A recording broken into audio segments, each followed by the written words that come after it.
నమస్కారం. బీజేటీవీ న్యూస్ వార్తలకు స్వాగతం. ముందుగా వార్తల్లోని ముఖ్యాంశాలు. రెడ్డి సంఘాల డైరీలను ఆవిష్కరించిన వైఎస్ జగన్. తాడేపల్లిలో రెడ్డి సంఘాల సమాఖ్య డైరీ విడుదల. 40 రెడ్డి సంఘాల వివరాలతో నూతన డైరీ. సామాజిక అనుసంధానానికి డైరీ ఉపయోగపడుతుందన్న జగన్. ఫోన్ ట్యాపింగ్ కేసు తీవ్రత తెలుసుకోండన్న గౌడ్. టెలిగ్రాఫిక్ యాక్ట్ చదవాలన్న టీపీసీసీ చీఫ్. ప్రైవేట్ సంభాషణలు ట్యాప్ చేశారన్న ఆరోపణ రాజకీయ వేధింపులు కావని స్పష్టం. దమ్ముంటే విచారణ రికార్డులు బయటపెట్టాలన్న హరీష్. న్యాయస్థానాలను గౌరవిస్తారన్న హరీష్ రావు. దర్యాప్తు పేరుతో నాటకాలాడుతున్నారన్న విమర్శ. కేసీఆర్ పోరాటం నేర్పారన్న హరీష్ వ్యాఖ్య. ఏపీలో 1,00,000 కోట్ల పెట్టుబడులకు ముందుకొచ్చిన ఆర్ఎంజెడ్ దావోస్ లో మంత్రి లోకేష్ సమక్షంలో ప్రకటన. 1,00,000 ఉద్యోగాల కల్పనకు భారీ పెట్టుబడులు. రాష్ట్ర ఆర్థికాభివృద్ధికి మైలురాయిగా ఒప్పందం. 2 ఏళ్లలో కక్ష సాధింపు చర్యలు లేవన్న అడ్లూరి. గత 10 ఏళ్ల పాలనలో కమిషన్ల ఆరోపణలు, విచారణలను రాజకీయంగా మలుపు తిప్పొద్దన్న వ్యాఖ్య. పారదర్శక పాలనే ప్రభుత్వ లక్ష్యమని స్పష్టం. తాడేపల్లిలోని వైఎస్ఆర్సీపీ కేంద్ర కార్యాలయంలో ఆంధ్రప్రదేశ్ రెడ్డి సంఘాల సమాఖ్య కడప 2026 నూతన సంవత్సర డైరీలను మాజీ ముఖ్యమంత్రి వైఎస్ఆర్సీపీ అధినేత వైఎస్ జగన్మోహన్ రెడ్డి ఆవిష్కరించారు.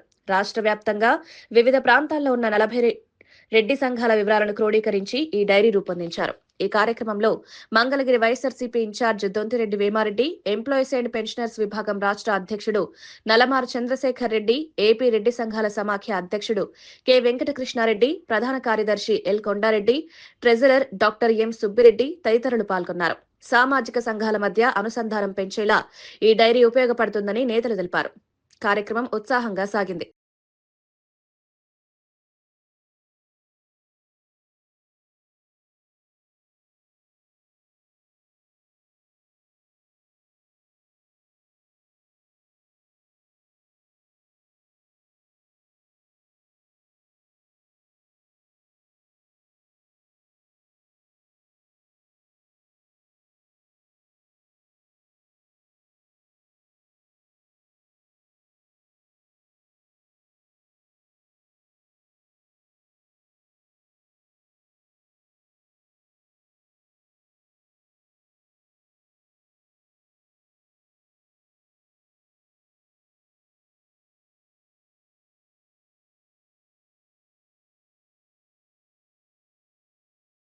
ఫోన్ ట్యాపింగ్ కేసులో హరీష్ రావుకు పాత్ర ఉందని సిట్ నిర్ధారించిన నేపథ్యంలో నోటీసులు జారీ చేయడం జరిగిందని టీపీసీసీ జనరల్ సెక్రటరీ చనగారి దయాకర్ తెలిపారు. చట్టం, న్యాయ వ్యవస్థపై గౌరవం ఉంటే హరీష్ రావు సిట్ విచారణకు హాజరై పూర్తి స్థాయిలో సహకరించాలని ఆయన సూచించారు. విచారణను ప్రభావితం చేసేలా రాజకీయ వ్యాఖ్యలు చేయడం సరికాదన్నారు. సిట్ ఆధారాలతోనే ముందుకు వెళ్తోందన్నారు. విచారణ పారదర్శకంగా కొనసాగుతుందన్న నమ్మకం వ్యక్తం చేశారు. రాజకీయ లాభాల కోసం కేసులను మలుపు తిప్పే ప్రయత్నాలు ప్రజలకు అర్థమవుతున్నాయని వ్యాఖ్యానించారు. చట్టం ముందు అందరూ సమానమేనని స్పష్టం చేశారు. ఈ వ్యాఖ్యలు రాజకీయ వర్గాల్లో చర్చకు దారితీశాయి.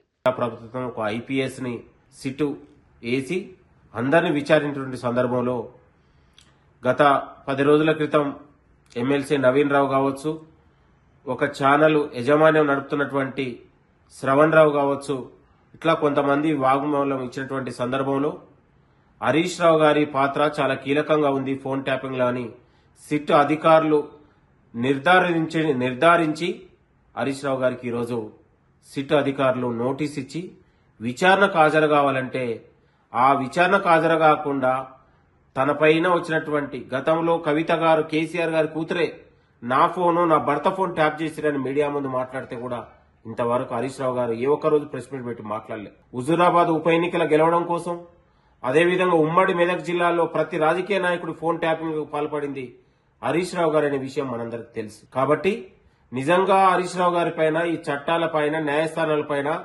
గౌరవం ఉంటే సిట్ విచారణకు హాజరై బీఆర్ఎస్ ఎమ్మెల్యే హరీష్ రావు సిట్ విచారణపై టీపీసీసీ చీఫ్ మహేష్ కుమార్ గౌడ్ స్పందించారు.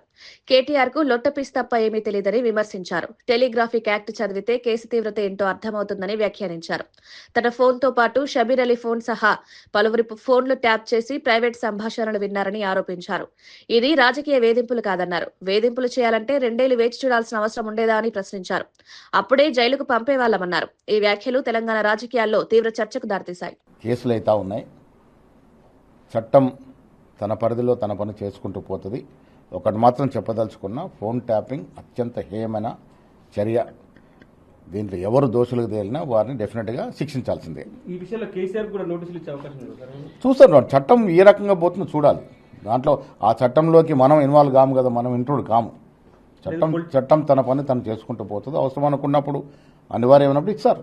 అంటే రాజకీయ వేధింపులు కేవలం కావాలనే కక్షగట్టి చేస్తుంది బీఆర్ఎస్ నేతలు. ఇప్పుడు మీరు చేసిన తప్పిదాలకి ఇప్పుడు ఎంక్వైరీలు జరుగుతూ ఉంటే ఇది రాజకీయ వేధింపు ఎట్లా అవుతుంది? నిజంగా రాజకీయ వేధింపు చేయాలని ముఖ్యమంత్రి రేవంత్ రెడ్డి గారికి అలాంటి ఏమైనా ఆలోచన ఉంటే మేము డిసెంబర్ 7న 2023 అధికారంలోకి వచ్చాం. డిసెంబర్ 10 కల్లా మీ అందరు జైల్లో ఉండేవాళ్ళు కదా. ప్రజాస్వామ్యాన్ని నమ్ముకున్నాం కాబట్టి, ప్రజాస్వామ్యబద్ధంగా ఎంక్వైరీ జరగాలి కాబట్టి, చట్టరీత్యా కార్యక్రమం ఉండాలి కాబట్టి 2 సంవత్సరాలు పట్టింది ఎంక్వైరీలు జరగడానికి. ఇదేం ఏకఛత్రాధిపతి ప్రభుత్వం కాదు రాగానే లోపడేయడానికి. రాజకీయ సాధించాలనుకుంటే ఎప్పుడు సాధించేవాళ్ళం. అలాంటి ఉద్దేశం లేదు, అలాంటి దురుద్దేశం లేదు. ఫోన్ ట్యాపింగ్ అనేది పెద్ద నేరమైనటువంటి కార్యక్రమం. దీని మీద డెఫినెట్గా ఎవరు తింటున్న వాళ్ళని వారికి శిక్ష అర్హులు అవుతారు. ఫోన్ ట్యాపింగ్ కేసుపై మాజీ మంత్రి ఎమ్మెల్యే టి హరీష్ రావు తీవ్రంగా స్పందించారు. న్యాయస్థానాలను గౌరవించే వ్యక్తిగా తాను ఏ విచారణకైనా హాజరవుతానని స్పష్టం చేశారు. కాస్కో రేవంత్ అంటూ సీఎం రేవంత్ రెడ్డిపై విమర్శలు గుప్పించారు. తన కుంభకోణాలను బయటపెడుతూనే ఉంటానని హెచ్చరించారు. కేసీఆర్ తమకు పోరాటం, త్యాగం నేర్పారన్నారు. దర్యాప్తు పేరిట ఆడుతున్న నాటకాన్ని తెలంగాణ ప్రజలు గమనిస్తున్నారని వ్యాఖ్యానించారు. లీకులు ఇవ్వడం కాదని, దమ్ముంటే ఈ రోజు జరిగిన విచారణ మొత్తం రికార్డు బయట పెట్టాలని సవాల్ విసిరారు. ఈ వ్యాఖ్యలు రాజకీయ వేడిని పెంచాయి. మహాలక్ష్మి 2500 పత్తా లేదు, 4000 పింఛను. ఇవాళ ముసలోళ్ళు కళ్ళల్లో వత్తులు వేసుకొని అవ్వాతాతలు ఎదురు చూస్తున్నారు. వాటి గురించి మాట్లాడు. ఈ నోటీసులు మమ్మల్ని భయపెట్టలేవు సరికదా, మీ పతనాన్ని మరింత వేగవంతం చేస్తాయి. గుర్తుపెట్టుకో రేవంత్ రెడ్డి, ఇలాంటి నోటీసులతో మేము భయపడం. నీ రాజకీయ పతనం మరింత పేక మేడల్లాగా కూలిపోయే రోజులు దగ్గరలో ఉన్నాయి. నీ పతనానికి నువ్వే నాంది పలుకుతున్నావు. నీ పతనానికి నువ్వే అడుగులు వేస్తా ఉన్నావు. ఈ నోటీసులు నీ పతనాన్ని వేగవంతం చేస్తాయి. చూసుకుందాం. బట్ మేము ఫైనల్గా మళ్ళీ డిమాండ్ చేస్తున్నాం, నీకు నిజాయితీ ఉంటే, తప్పు చేయకపోతే సైట్ విజిట్ సర్టిఫికెట్ల పేరిట సింగరేణిలో జరిగిన కుంభకోణాల మీద సిట్టింగ్ జడ్జితో విచారణ జరపాలని మళ్ళీ డిమాండ్ చేస్తున్నాం. నువ్వు విచారణ ఒప్పుకోలేదంటే, నువ్వు విచారణకు ముందుకు రాలేదంటే, నీ బావమరిది కుంభకోణం చేసింది నిజం, కుంభకోణం జరిగింది నిజం. అందుకే నువ్వు భయపడి విచారణ జరుపుతలేవని మేము భావించాల్సి ఉంటుంది. నిజాయితీ ఉంటే, ధైర్యం ఉంటే వెంటనే సిట్టింగ్ జడ్జితో విచారణ జరుపు. లేదంటే మా అంటే 2 ఏళ్లే కదా, బీఆర్ఎస్ ప్రభుత్వం వచ్చేది ఖాయం, విచారణ జరిపేది ఖాయం, మీ అవినీతిని కక్కిచ్చేది ఖాయం, కటకటాల వెనుక మిమ్మల్ని ఫోన్ ట్యాపింగ్ కేసు విచారణ తీరుపై సీనియర్ న్యాయవాది భరత్ తీవ్ర సందేహాలు వ్యక్తం చేశారు. నిన్న రాత్రి హరీష్ రావుతో కలిసి రానున్న న్యాయవాదుల పేర్లు ఇవ్వమని పోలీసులు అడిగారని తెలిపారు. అప్పుడే 2 సీనియర్ న్యాయవాదుల పేర్లు ఇచ్చామని చెప్పారు. కానీ ఉదయం కారణం లేకుండా వారిని లోపలికి అనుమతించలేదని ఆరోపించారు. మొత్తం వ్యవహార శైలి అనుమానాస్పదంగా ఉందన్నారు. ఏది కూడా పద్ధతి ప్రకారం జరగడం లేదని వ్యాఖ్యానించారు. సాక్షిగా పిలిచిన వ్యక్తిని 6:30 గంటల పాటు ఏం ప్రశ్నలు అడుగుతారని ప్రశ్నించారు. ఈ పరిణామాలు అనేక అనుమానాలకు దారితీస్తున్నాయని అన్నారు.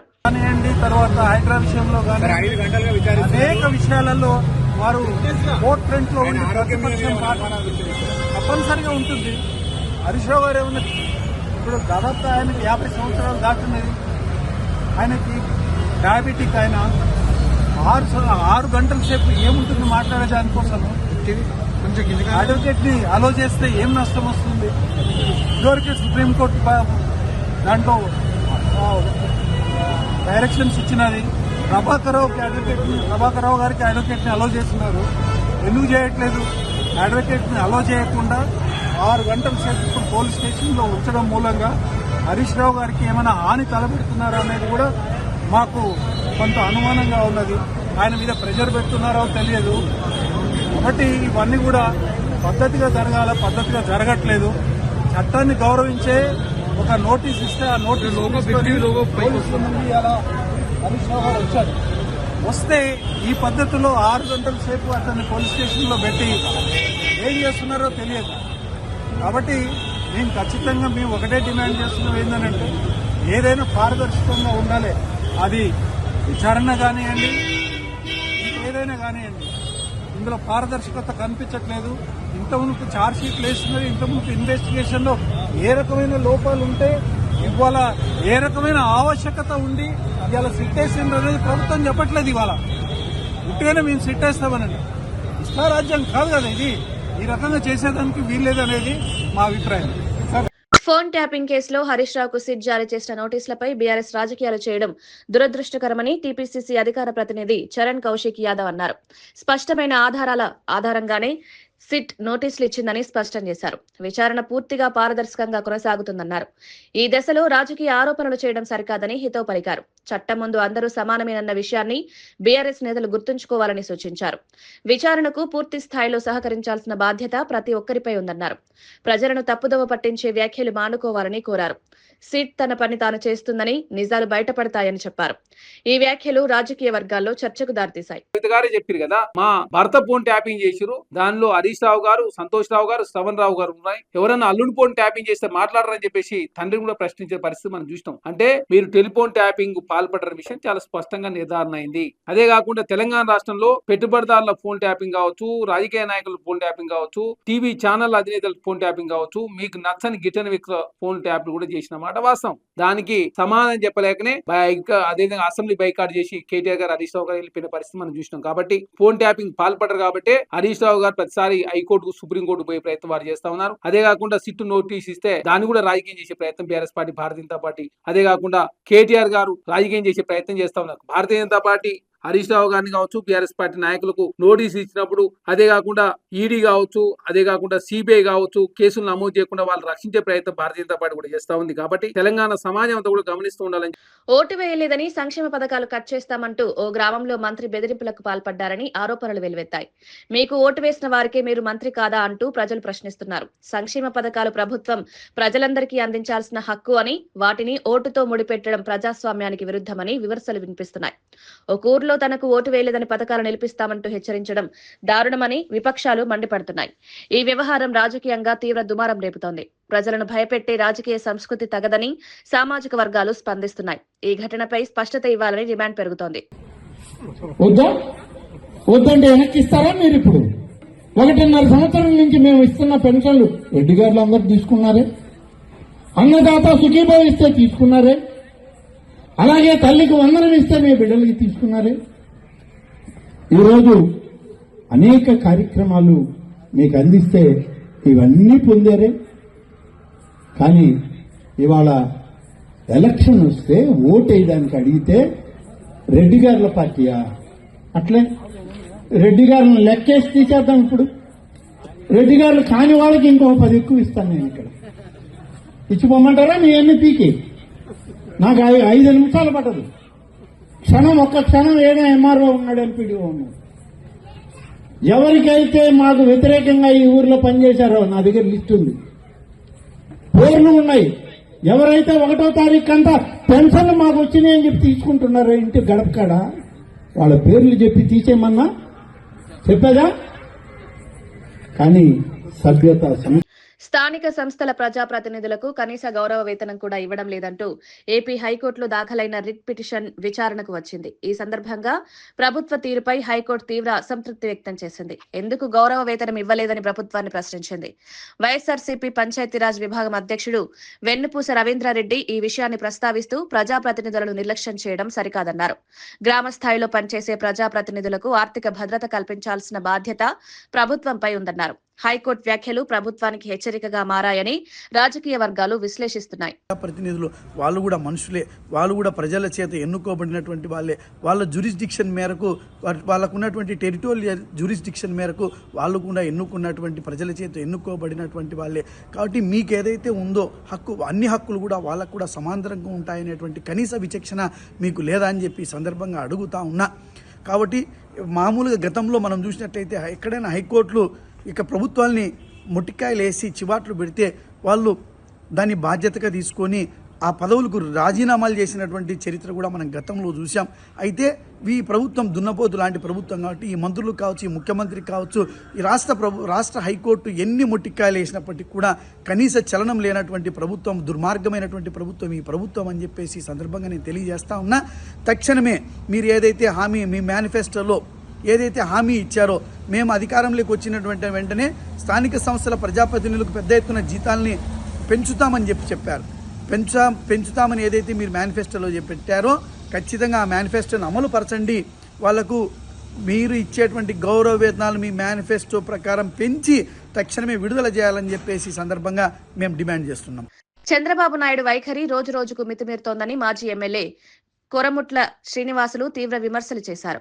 ఏ వేదికపై చూసినా జగన్ను విమర్శించడమే పనిగా పెట్టుకున్నారన్నారు. కూటమి పాలనలో ల్యాండ్, లిక్కర్, డ్రగ్స్ మాఫియాలు పెట్టిరేగిపోతున్నాయని ఆరోపించారు. పాలనపై దృష్టి పెట్టకుండా వ్యక్తిగత విమర్శలతో కాలం గడుపుతున్నారని మండిపడ్డారు. ప్రజా సమస్యలు పక్కన పెట్టి రాజకీయ ద్వేషంతో పాలన సాగుతోందన్నారు. రాష్ట్రంలో శాంతి భద్రతలు క్షీణిస్తున్నాయని విమర్శించారు. ఈ వ్యాఖ్యలు ఏపీ రాజకీయాల్లో మరోసారి చర్చకు దారితీశాయి. కూటమి ప్రభుత్వంపై విమర్శలు మరింత పెరుగుతున్నాయి. ఏదైతే పేద సాదా కుటుంబాల నుంచి కానీ ఒక మంచి నాయకుడిని ఎన్నుకోవాలా, మంచి నాయకుడికి ఓటు వేయాలనే ఉద్దేశంతో వాళ్ళు ఓట్లేస్తే దాదాపు 1500 కుటుంబాలు మీరు బహిష్కరించి ఎవరిచ్చారు మీ హక్కు? భారత రాజ్యాంగము అంబేద్కర్ రాజ్యాంగం నడుస్తుందా, లేకపోతే రెడ్ బుక్ రాజ్యాంగం నడుస్తుందా? ఈరోజు ల్యాండ్ తీసుకోండి, కోట్ల రూపాయలు చెప్పిన ల్యాండ్ ఈరోజు లాలు కంపెనీ ఆ మాలుకు విజయవాడ, వైజాగ్లో వాడు పెట్టింది కవంత మహా అంటే 106 కోట్లు 56 కోట్లు పెట్టింటారు. 156 కోట్లు. మీరు దాదాపు 600 కోట్లు ఇచ్చిన భూమి కలిగిన విలువ కలిగిన భూమి ఇచ్చారు. వైజాగ్లో అయితే 26.2 ఎకరాస్కు 99 రూపాయలకు దాని కాస్ట్ 99 పైసలు, దాని కాస్ట్ దాదాపు 3000 కోట్లు. అంటే ఎవరు సొత్తు? ఇది ప్రజల సొత్తు, ఈ రాష్ట్రంలో ఉన్న ప్రజల సొత్తు. దాన్ని మీరు అడ్డగోలక ఆల్ ఫ్రీ అని ఇస్తే ఎట్లని? ప్రజాస్వామ్యం కూనే అయిపోతుంది, ప్రజాస్వామ్యం ప్రమాదంలో పడింది. ఇవన్నీ కూడా మీరు గ్రహించలేకున్నారు. మీకు కావాల్సిందంటే ఒకటే, మొత్తం టోటల్గా అపోజిషన్ పార్టీలను ఎవరిని లేకుండా ఉండడము, వాళ్ళు మాట్లాడుతూ గొంతు నెక్కడము, లాండ్ ఆర్డర్ మీ చేతిలో పెట్టుకొని విపరీతమైన పొలిటికల్ జోక్యం ఇన్వాల్వ్ చేసుకుంటూ వాళ్ళు ఎక్కడ పనిచేయకుండా పోవడం అనేది కూడా ఇది న్యాయమా అనేది కూడా మేము ఒకసారి మేము. ఆంధ్రప్రదేశ్లో మరో భారీ పెట్టుబడికి RMZ సంస్థ ముందుకొచ్చింది. దావోస్లో మంత్రి నారా లోకేష్ సమక్షంలో RMZ సంస్థ 1,00,00,000 కోట్ల రూపాయల పెట్టుబడులు పెట్టనున్నట్లు ప్రకటించింది. RMZ చైర్మన్ మనోజ్ మెండాతో మంత్రి లోకేష్ జరిపిన చర్చలు ఫలప్రదంగా మారాయి. ఈ పెట్టుబడుల ద్వారా 1,00,000 ఉద్యోగాలు కల్పించే ప్రాజెక్టులు ఏర్పాటు చేయనున్నట్లు వెల్లడైంది. పరిశ్రమలు, మౌలిక వసతుల రంగాల్లో ఈ పెట్టుబడులు కీలకంగా మారనున్నాయి. రాష్ట్ర ఆర్థిక అభివృద్ధికి ఇది మైలురాయిగా ప్రభుత్వం అభివర్ణిస్తోంది. దావోస్ వేదికగా వచ్చిన ఈ ప్రకటనపై పరిశ్రమ వర్గాల్లో సానుకూల స్పందన వ్యక్తమవుతోంది.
అధికారంలోకి వచ్చిన 2 ఏళ్లలో ఎవరిపైనా కక్ష సాధింపు చర్యలు చేపట్టలేదని మంత్రి అడ్లూరి లక్ష్మణ్ స్పష్టం చేశారు. చట్టం తన పని తాను చేసుకుంటుందన్నారు.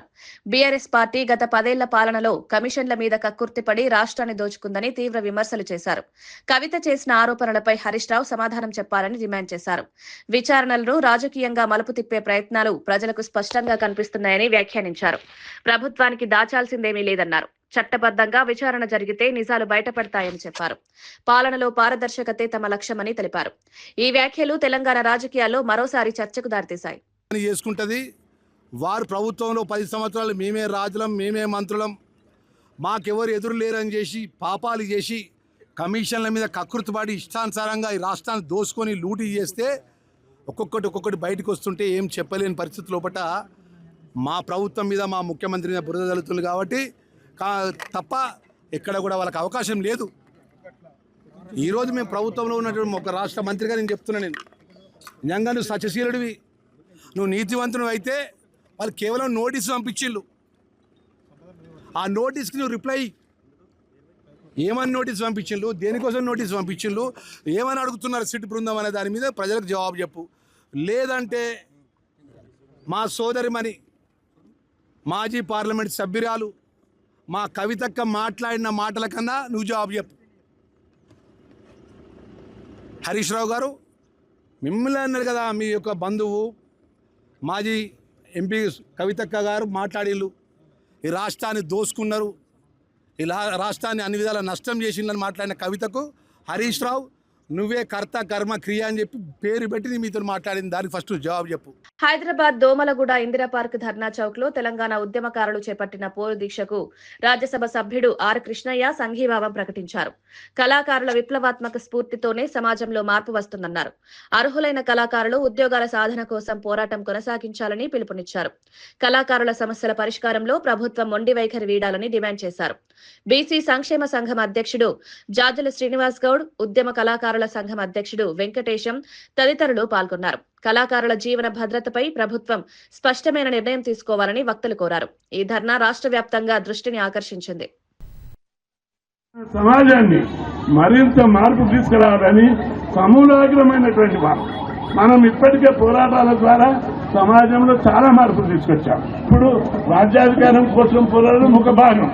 బిగినింగ్ లో మేము కొట్లాడినప్పుడల్లా విద్య కోసమే కొట్లాడాం. విద్య ద్వారానే ఎస్సీ ఎస్టీ బీసీలు బాగుపడతాం. స్థానిక సంస్థల ఎన్నికలు సమీపిస్తున్న నేపథ్యంలో సూర్యాపేట జిల్లా నేరేడుచర్లలోని 15 వార్డులను కాంగ్రెస్ పార్టీ కైవసం చేసుకోవాలని మంత్రి ఉత్తమ్ కుమార్ రెడ్డి శ్రేణులకు దిశానిర్దేశం చేశారు. నేరేడుచర్లలో నిర్వహించిన సమీక్ష సమావేశంలో ఆయన పాల్గొన్నారు. గతంలో ఎన్నడూ లేని విధంగా అభివృద్ధి కార్యక్రమాలు చేపట్టామన్నారు. సాగర్ ఆయకట్టు ద్వారా చరిత్రలో తొలిసారి అత్యధిక పంటలు పండాయన్నారు. కృష్ణా గోదావరి జలాల వినియోగంలో రాష్ట్రానికి నష్టం జరగకుండా పోరాటం చేస్తున్నామని వివరించారు. మరో 4 వారాల్లో పురపాలక ఎన్నికల నోటిఫికేషన్ విడుదలయ్యే అవకాశం ఉందని వెల్లడించారు. పార్టీ శ్రేణులు సమన్వయంతో పనిచేయాలని సూచించారు. అవకాశం ఉందని మంత్రి ఉత్తమ్ కుమార్ రెడ్డి వెల్లడించారు. మన కాంగ్రెస్ ప్రభుత్వంలో కృష్ణా నది గోదావరి నదీ జలాల విషయంలో ఒక్క చుక్క కూడా మన హక్కు బదులుకోని చెప్పిన సమావేశం. కృష్ణా నదీ జలాల విషయంలో గోదావరి నది జలాల్లో గత టీఆర్ఎస్ ప్రభుత్వం 10 ఏళ్లలో అన్యాయం జరిగింది. వాళ్ళకి తెలుసో తెలియకనో సమర్థత లేకనో లేకపోతే శ్రద్ధ లేకనో ఆ నది అన్యాయం కూడా ఇప్పుడు సమస్యస్తున్నాం. నాగార్జున సాగర్ డ్యాం కట్టిన తర్వాత నాగార్జున సాగర్ ఆయకట్టు కింద రికార్డు స్థాయి పంట పండింది. మనం నైనీ బ్లాక్ లో ఏం జరిగిందో రాష్ట్ర ప్రజలకు తెలియాలని బీజేపీ రాష్ట్ర అధ్యక్షుడు రామచంద్రరావు డిమాండ్ చేశారు. ఎందుకు టెండర్లు రద్దు చేశారో ప్రభుత్వం ప్రజలకు చెప్పాలని కోరారు. ఢిల్లీలో మీడియాతో మాట్లాడిన ఆయన సింగరేణి టెండర్ల విషయంలో 2 ప్రభుత్వాలు చేసిన అవినీతిపై సమగ్ర దర్యాప్తు జరగాలన్నారు. సింగరేణి పరిపాలన అధికార రాష్ట్ర ప్రభుత్వం చేతుల్లోనే ఉందని స్పష్టం చేశారు. ఫోన్ ట్యాపింగ్ పేరుతో ప్రజలను మభ్యపెట్టే ప్రయత్నం జరుగుతోందని విమర్శించారు. కేంద్ర విచారణ సంస్థలకు సహకరిస్తే కోట్ల రూపాయల కుంభకోణాలు బయటపడతాయన్నారు. ఈ వ్యాఖ్యలు రాజకీయంగా ప్రాధాన్యం సంతరించుకున్నాయి. పార్టీ ఏ రోజైతే ప్రభుత్వాలు వచ్చి సింగరేణిని తన సొంత ప్రాపర్టీ కింద సొంత ఆస్తి కింద వాడుకున్నటువంటి ఒక సమయం నుంచి ఈ రోజు మంత్రులు మా వాళ్ళకి ఇవ్వాలి కాంట్రాక్టులు, మాకు ఇవ్వాలి కాంట్రాక్టులు, మాకు దీంట్లో ఇంత రావాలి, మా వాడికి ఎందుకు ఇవ్వరు అనేటటువంటి కొట్లాడ దాకా ఈ అన్నింటి మీదుగా సమగ్ర ఒక విచారణ జరపాల్సింది అని చెప్పి భారతీయ జనతా పార్టీ డిమాండ్ చేస్తూ ఉంది. హరీష్ రావు గారికి నేను ఒకటే చెప్తాను, మీరు ఏదో ఉత్తరం రాసి కిషన్ రెడ్డి గారికి ఇంకేదో ఎంక్వైరీ కావాలని చెప్పేసి మీరేదో శుద్ధ పూసిన బీఆర్ఎస్ పార్టీ, అది పొరపాటు. ఈ రాష్ట్రానికి బస్టు పెట్టించింది, పాపం తగిలించింది ఫస్ట్ మీరు, దాన్ని కొనసాగిస్తుంది కాంగ్రెస్ పార్టీ. కాబట్టి ఇద్దరు పాపాత్ములు. వార్తలు ముగించే ముందు ముఖ్యాంశాలు మరోసారి. రెడ్డి సంఘాల డైరీలను ఆవిష్కరించిన వైఎస్ జగన్. తాడేపల్లిలో రెడ్డి సంఘాల సమాఖ్య డైరీ విడుదల. 40 రెడ్డి సంఘాల వివరాలతో నూతన డైరీ. సామాజిక అనుసంధానానికి డైరీ ఉపయోగపడుతుందన్న జగన్. ఫోన్ ట్యాపింగ్ కేసు తీవ్రత తెలుసుకోండన్న గౌడ్. టెలిగ్రాఫిక్ యాక్ట్ చదవాలన్న టీపీసీసీ చీఫ్. ప్రైవేట్ సంభాషణలు ట్యాప్ చేశారన్న ఆరోపణ రాజకీయ వేధింపులు కావని స్పష్టం. దమ్ముంటే విచారణ రికార్డులు బయటపెట్టాలన్న హరీష్. న్యాయస్థానాలను గౌరవిస్తారన్న హరీష్ రావు. దర్యాప్తు పేరుతో నాటకాలాడుతున్నారన్న విమర్శ. కేసీఆర్ పోరాటం నేర్పారన్న హరీష్ వ్యాఖ్య. ఏపీలో 1,00,000 కోట్ల పెట్టుబడులకు ముందుకొచ్చిన ఆర్ఎంజెడ్ డావోస్ లో మంత్రి లోకేష్ సమక్షంలో ప్రకటన. 1,00,000 ఉద్యోగాల కల్పనకు భారీ పెట్టుబడులు. రాష్ట్ర ఆర్థికాభివృద్ధికి మైలురాయిగా ఒప్పందం. రెండేళ్లలో కక్ష సాధింపు చర్యలు లేవన్న అడ్లూరి. గత 10 ఏళ్ల పాలనలో కమిషన్ల ఆరోపణలు, విచారణలను రాజకీయంగా మలుపు తిప్పొద్దన్న వ్యాఖ్య. పారదర్శక పాలనే ప్రభుత్వ లక్ష్యమని స్పష్టం. ఇవి ఈనాటి వార్తా విశేషాలు. మరో బులెటిన్లో మళ్ళీ కలుద్దాం. నమస్కారం.